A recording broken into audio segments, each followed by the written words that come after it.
ஒரு சீக்ரெட் ஒன்று சொல்கிறேன். It's my Let's go. Personal experience. சைடில் பார்த்தீங்கன்னா நான் வந்து ஹேர் ஸ்ட்ரைட்டன் பண்ணியிருக்கேன். இந்த சைடு வந்து சம் வேவியாக இருக்குது.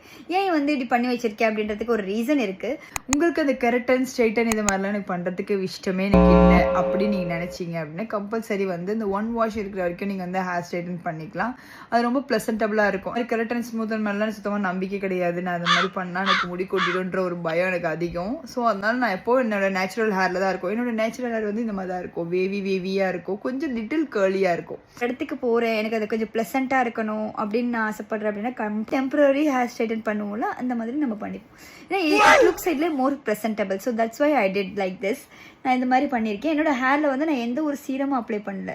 சி, அது க்ளாஸி அண்ட் ஷைனி அண்ட் இங்கேயும் அதே மாதிரி தான் இருக்குது. பட் அந்த வேவினஸ்லாம் இருக்கிறனால உங்களுக்கு வந்து அது அந்தளவுக்கு ரொம்ப விசிபிளாக தெரியாது.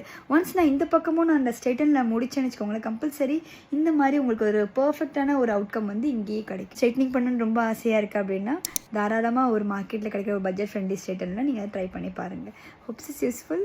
லைக் பண்ணுங்கள் அண்ட் உங்களோட ஃப்ரெண்ட்ஸ்க்கு ஷேர் பண்ணுங்கள்.